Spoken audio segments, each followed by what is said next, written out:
भगवान बुद्ध अपने विचारों का प्रचार करने के बाद जब राजमहल लौटे तो उन्होंने देखा कि नगर में सन्नाटा पसरा हुआ था।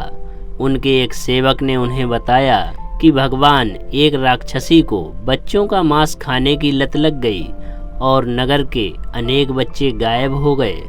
इससे नागरिकों ने या तो नगर ही छोड़ दिया या फिर वे अपने घरों में जाकर बैठ गए।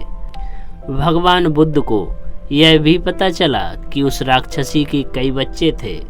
एक दिन भगवान बुद्ध राक्षसी की अनुपस्थिति में खेल के बहाने उसके छोटे बेटे को अपने साथ ले आए। जब राक्षसी घर लौटी तो उसने अपने बच्चे को गायब पाकर बेचैन हो उठी। सबसे छोटा होने के कारण उस बालक से अधिक लगाव था उसका। बेचैनी में उसने अपनी रात काटी और जब सुबह हुई तो जोर जोर से उसका नाम पुकारकर उसे ढूंढने लगी, परंतु खोने के दर्द से वह तड़प रही थी। अचानक उसे सामने से भगवान बुद्ध गुजरते हुए दिखाई दिए। उसने सोचा कि भगवान बुद्ध सच्चे संत हैं और जरूर ही अंतर्यामी होंगे। वह उनके पैरों में गिरकर बोली, हे भगवान, मेरा बच्चा कहाँ है? आप बताइए, उसे कोई हिंसक पशु न खा जाए, ऐसा आशीर्वाद दीजिए मुझे।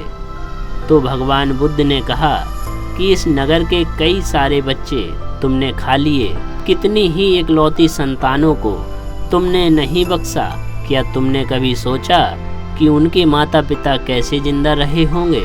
भगवान बुद्ध के वचन सुनकर वह पश्चाताप की अग्नि में जलने लगी और उसने संकल्प किया कि अब वह हिंसा नहीं करेगी और किसी बच्चों को नहीं खाएगी।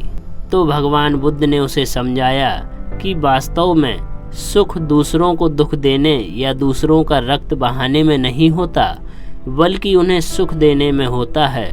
उन्होंने उसका बच्चा वापस कर दिया और वह राक्षसी अब सत्य मार्ग पर चलने लगी और दूसरों का भला करने लगी।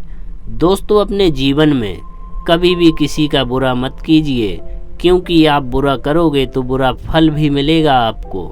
इसीलिए ईश्वर की कृपा आप पर बनी रहे, इसीलिए आप दूसरों का भला कीजिए। दोस्तों, अगर इस स्टोरी से आपको कुछ सीख मिली हो तो प्लीज़ हमारी चैनल को सब्सक्राइब करें